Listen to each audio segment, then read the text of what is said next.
Meus queridos, tudo bem com vocês? Eu espero que sim.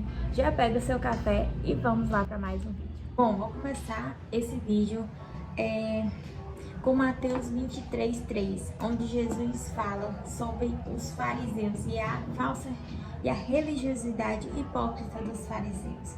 Jesus disse: façam e guardem tudo que eles disserem a vocês, mas não imitem eles nas suas obras, porque eles dizem e não fazem. Ou seja, Jesus nunca disse para as pessoas pararem de ir ao templo. Jesus mesmo ia ao templo. Para mim, um dos melhores exemplos de perseverança é Ana, porque ela esteve naquele templo, em um templo onde o sacerdote ali tomava de conta, e a adoração naquele templo já tinha, né, a pessoa já tinha, podia estar orando, tudo, falando com Deus, mas tinha a questão do sacrifício de animais como, né, uma vida por outra vida, pelo pecado, né? Então ela levava a oferta dela, que eram os animais, e aí sacrificava pelos pecados dela, ia todo ano, mas ela sempre pedia um filho e não conseguia alcançar. Aí teve um dia que ela estava orando e chorando tanto que o profeta Eli pensou que ela estava bêbada. E aí mandou ela se apartar do vinho. Então, quando a gente está sofrendo, sempre vem um para falar uma besteira, sabe? Pra jogar o pingo da gota d'água que vai fazer o copo transbordar. Ela disse que não estava bêbada, estava angustiada. Então ele liberou uma palavra e valeu para a vida dela. Ele liberou a palavra que seja feita conforme que Deus fizesse conforme o desejo do coração dela, né? Digamos assim. E aí ela, simplesmente depois disso, ela engravidou, teve um filho, e ela cumpriu a promessa dela de entregar o filho dela ao profeta Eli para ser criado lá. Naquele tempo era diferente, não tinha muita escolha, né? Hoje em dia a gente tem várias igrejas. Igreja evangélica não é uma só. Isso se estabeleceu por causa esse pensamento se estabeleceu no senso comum por causa da Igreja Católica e muitos outros pensamentos errôneos de que a Igreja evangélica é só uma. Não é. E a igreja que é só uma é a Igreja Católica, com sede no Vaticano. E tem várias igrejas que você pode escolher uma igreja evangélica que seja bíblica. Mais à frente no vídeo vou falar como é escolher uma igreja boa. Enfim, aconteceu. Ana engravidou. Mas depois, né, mostra mais na frente que Eli caiu da cadeira para trás, quebrou o pescoço. E os filhos de Eli também morreram em uma guerra por causa daquilo que eles faziam, né? Porque eles, além de roubar a oferta, eles se prostituíam com as prostitutas que ficavam na porta da tenda. Então, gente, o povo de Israel, você vai ver a Bíblia que eles se assentavam muito assim juntos, né, para conversar naquele tempo. Então,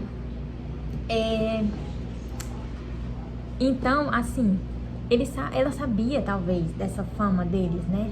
Deus vai conversar com o profeta Eli, é como se Eli estivesse passando pano, como a gente diz hoje em dia, né? Para os filhos, para o que eles estavam fazendo. Mas com a Ana ele pegou bem pesado. Tipo, às vezes o cara é falso moralista, pega pesado ali com as ovelhas da igreja, mas quando é um amigo dele que tem dinheiro, alguma coisa, aí aquele pastor passa o pano para aquele membro, ou passa o pano para algum filho. Então isso não pode acontecer. Mas o que eu quero dizer? Deus deixou de atender Ana por causa que ela estava num tempo, digamos assim, e o profeta ele estava fazendo a coisa errada? Não, Deus não deixou de atender a oração de Ana. Aí você diz, mas se eu estiver na igreja errada e não sei o que. Gente, hoje em dia tem várias opções, você não tá no tempo de Ana. Então, além de você ser atendido, além de você ter um relacionamento com Deus, além de você ter acesso ao Pai diretamente, né? Você ainda pode escolher uma igreja bíblica, um pastor, porque pastor é bíblico e está no Novo Testamento. Efésios 4:11. E ele mesmo deu uns para apóstolos, outros para profetas, outros para evangelistas e outros para pastores e doutores, querendo o aperfeiçoamento dos santos para a obra do ministério, para a edificação do corpo de Cristo. o nosso corpo é templo, morada e habitação do Espírito Santo, temos livre acesso ao Pai, mas nós somos um corpo, nós somos membros uns dos outros, do qual o cabeça é Cristo, isso independente de denominação. Como é que eu vou escolher a igreja certa? João, capítulo 10, versículo 1, informa. Se aquele pastor tem vida dupla, eu não sei, ele vai prestar contas a Deus.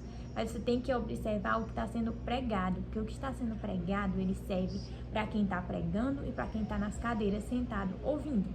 Então, o que vai valer para Deus é quem vai aplicar na vida, não é só quem fala, é quem faz, quem cumpre a Bíblia. 10, versículo 1 diz: na verdade, vos digo que aquele que não entra pela porta no curral das ovelhas, mas sobe por outra parte, é ladrão e salteador. Isso Jesus dizendo. E ele explica: eu sou a porta, se alguém entrar por mim, salvar-se-á, entrará, sairá e achará pastos. Guarda esse versículo e vamos ligar com Romanos capítulo 1, versículo 25. Pois mudaram a verdade de Deus em mentira e honraram e serviram mais a criatura do que o Criador, que é bendito eternamente. Amém. Juntando com essa do bom pastor, Jesus não é a porta? Ele não é o bom pastor? Em Efésios, ele não determinou alguns que tivessem o dom do pastoreado?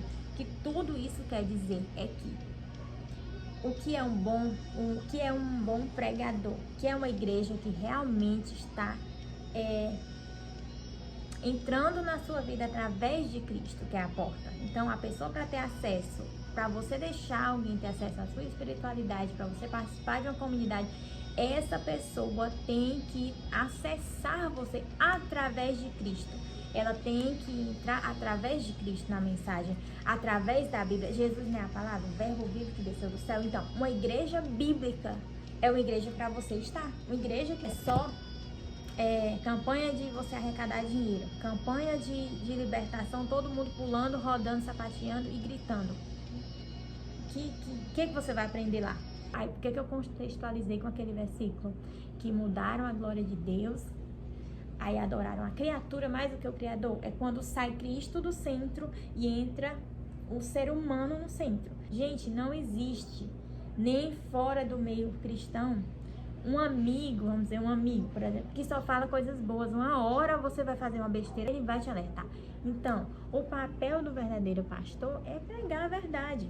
Não está ali para adorar você e nem a si mesmo. Não deixemos de reunirmos como igreja, segundo o costume de alguns, mas encorajemo-nos uns aos outros, ainda mais quando vocês veem que se aproxima aquele dia, né, da volta de Jesus. Vou deixar uma frase de Isaac Newton, que diz: se eu vi mais longe, foi porque eu subi nos ombros de gigantes. Então, até no meio secular, você tem as referências. Então, quando chega no meio cristão, a pessoa quer fazer do jeito que quiser. Não é assim que as coisas acontecem. Todos os seres humanos são falhos. Então, você tem que entender que tem pessoas que vieram antes de você, que tem uma história também. Não é porque você é cristão, é de qualquer jeito. E não existe uma pessoa sozinha no mundo, né? É fato da vida que a gente vai perpassar por instituições e a gente precisa estar ali ouvindo alguém. A Bíblia diz que a fé vem pelo ouvir a palavra de Deus. É importante também chegar em casa e orar e ler a Bíblia sozinho, com Deus. Então, não dá para conviver com todos também, mas dá para ser cordial com todos. É isso, esteja sempre na igreja escutando uma palavra de Deus para sua vida. Faz parte da vida de todos nós escutarmos uns aos outros. Então, eu espero que tenha servido de reflexão, tenha servido de motivação. Obrigado para quem assistiu esse vídeo e que o Criador abençoe vocês.